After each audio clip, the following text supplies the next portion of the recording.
I think this idea of loving yourself as a cultural obsession has no basis in reality. Here's the challenge. When you're born, what do you got to do to be loved? Nothing. You're fat, you shit all over, you throw up, and you're still beautiful, right? But the point is, in the beginning, you got to do nothing. And then the oxytocin wears off, and suddenly you do the same, scream or yell, throw your food, and now you get yelled at or hit, or the worst one of all, you get ignored. And then fear enters your body. And then the rest of your life, you're looking for, how can I get this unconditional love? Human beings have the longest period of dependency for survival of any creature other than other primates. Whales will be dependent for a year, birds for a few weeks, and boom, get your ass out there and fly, you know? It's a different world. We have this long dependency. It's just the nature of how we are. And then I thought to myself, so why don't we just have unconditional love all the time? And I think my answer is because then you never grow or give anything to life. You think everything is about you. And unfortunately, there are a large population of kids that were raised in a generation of parents that were helicopter parents that thought everything should be about the child, and they wonder why they're selfish today. Or why they, don't seem to have great relationships where you got to be with somebody else, you got to put somebody else ahead of you. That's what love is. Love is putting somebody else ahead of yourself. Loving yourself usually comes for most human beings by starting to have a value and just appreciating people, not because of what they do, not because of what they have, just because you feel their essence.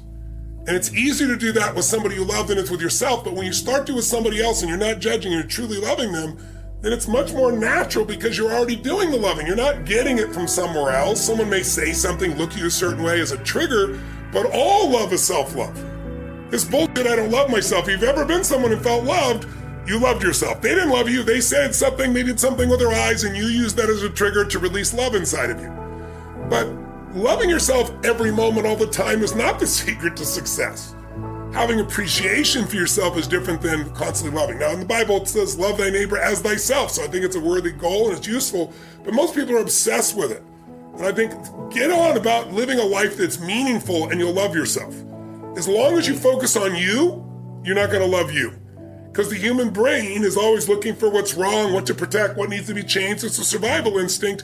And so it's looking for things to fight or flight or try to freeze or pretend they're not there about yourself. But when you're in a bit of service, when you're trying to serve something more than yourself, that's when the higher part of your consciousness is there. That's when your heart is flowing. And when you're doing that, you're not thinking about you, and therefore you feel love. And I can tell you my own experience, no one else will have to earn love with me, but my strategy has been I got to earn my own love. I'd say it's appreciating yourself. It's loving the people around you. And the more you can unconditionally love others, the more you'll unconditionally love yourself. But trying to start with yourself when you're not doing with others, forget it. It'll never happen. I think the more you find unconditional love for others, the easier it is to find in yourself.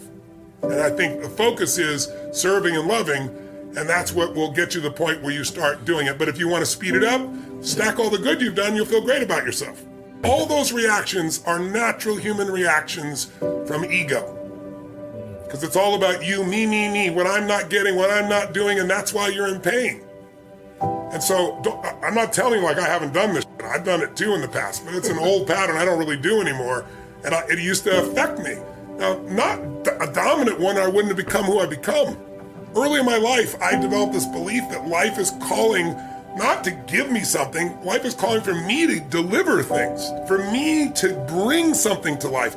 And I felt the joy that came from not getting but giving, and I got hooked on that core pattern, and then the pattern of learning so I'd have something to give, which I know one of the things I respect about you, Lewis, is that you have that same pattern in you.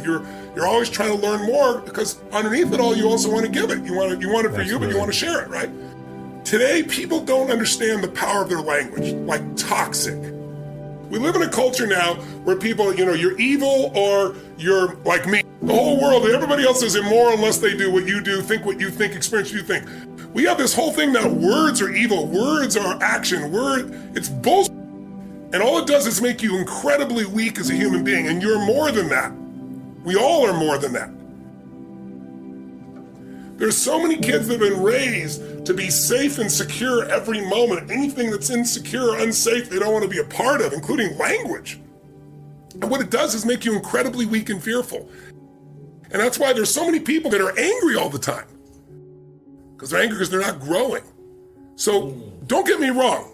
I know some people are not a good influence. I'm not denying that. I'm just saying you're more than somebody's influence unless you obsess about it every moment and make them wrong so you can make yourself feel superior morally, psychologically, or spiritually. That's bullshit. Stop the pattern. We've all done it. Catch yourself. Because if you want joy, happiness, and freedom and an extraordinary life, it will not come from blame. Never. There's no pride that comes from blame. I don't mean fake pride where you make shit up to feel good. I'm talking about real pride. Pride is something you earn. Like people tell me, oh, I have no self-esteem because my parents used to say this or they'd say that. I'd say that's such bullshit.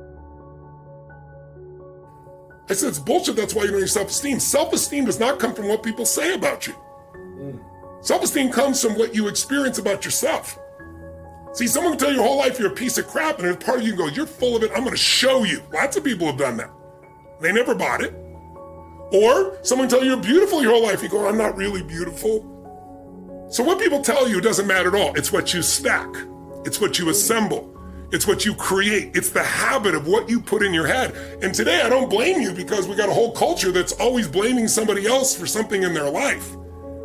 But blame is not a strategy for pride. That's why you listen to these blaming people. They're all angry all the time. Listen, if I wanted to blame, I grew up in a pretty rough environment. My mom was a beautiful soul, but when she drank alcohol and she mixed it with prescription drugs, it was a different creature.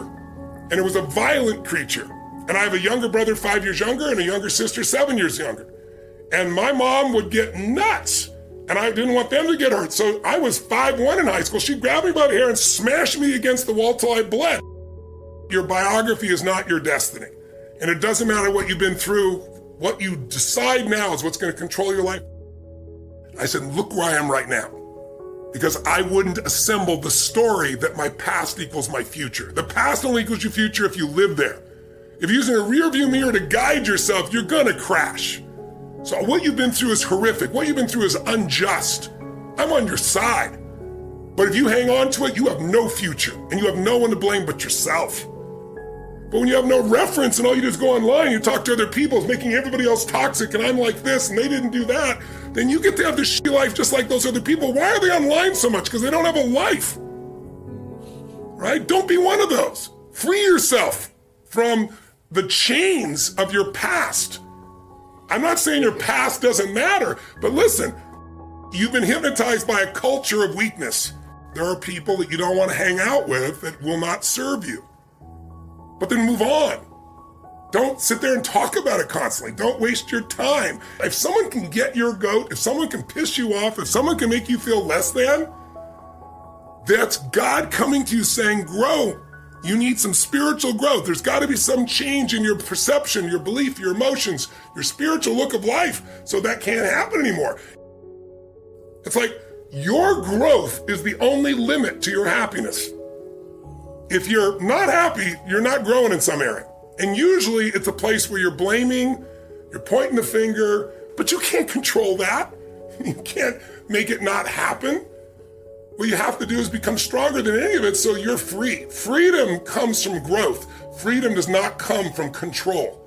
Because control is an illusion. You can't control everybody. No matter how hard you try, you can't control what they think or feel. And not everybody's going to be fair and just. And you're not in the place of being overweight because you lost your job. So stop the bullshit. Blame. Blame is not a strategy for a meaningful life. Blame is not a strategy for greatness. So you got to resolve that, number one. I think it's smart to focus on one thing primarily. It's good to focus on multiple things. It depends on your personality. Whichever thing you're most desirous of changing, whatever thing is giving you the most pain. And to me, the way to attack that, if you're not sure which area, is to start with the body. If you change the body, you'll change the emotions. If you change the emotions,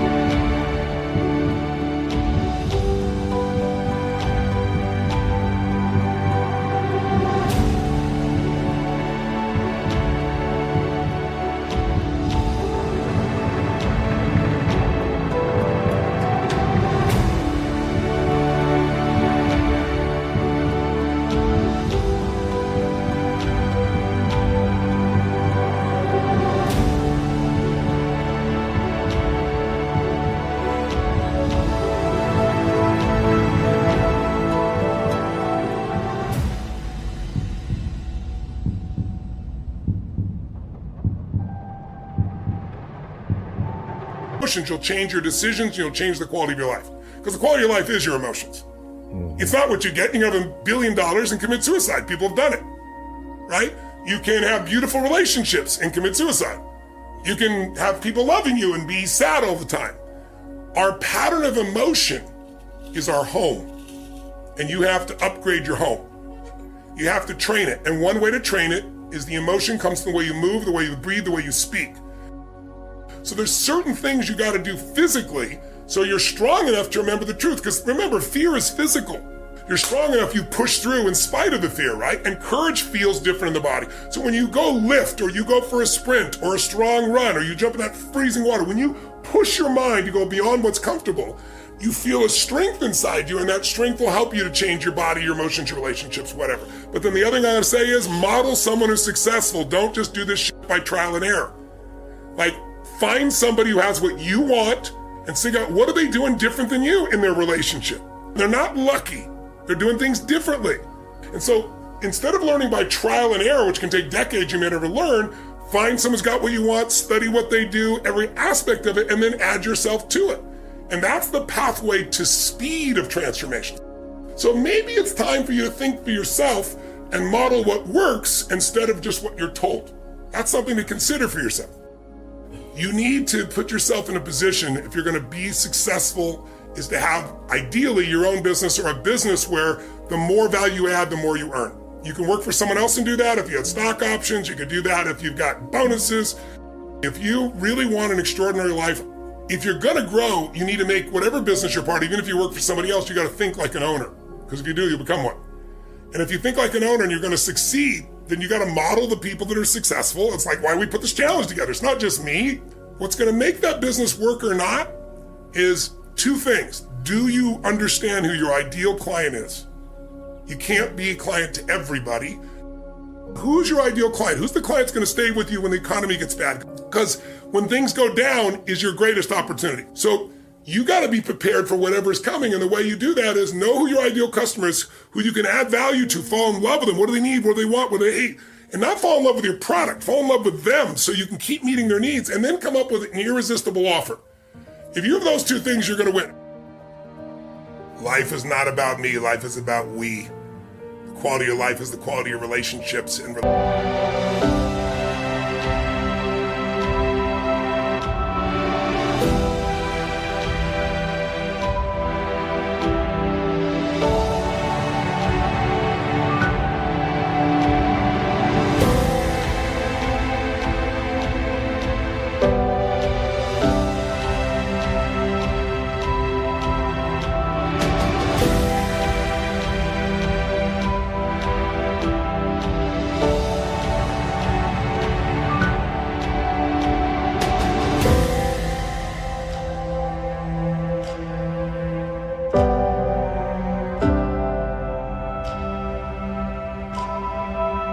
relationships are grown by giving, not by demanding, not by judging. Love is the answer with strength. And you have to have love and strength together. If those two resources, anything can be transformed, anything can be accomplished, because with love and strength, you'll have a larger vision.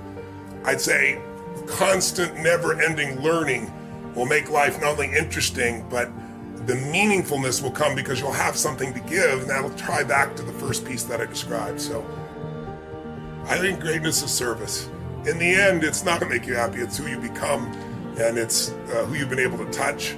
I think greatness is service. I think greatness is finding the way to do more for others than anybody else, because that'll also come back to you in spades from the standpoint of your own sense of internal pride, not external, but your own sense. Like, people could take away everything I have, they can't take away who I've become as a man by my service and by my growth. So I think purpose and having a sense of progress are the two things that create a great life. If you got a higher purpose than yourself, that's going to give you the motivation and the energy to drive when everybody else is exhausted and you're exhausted. And if you're making progress, you'll feel the rewards that come from that. And I think those two are twin powers in a great life.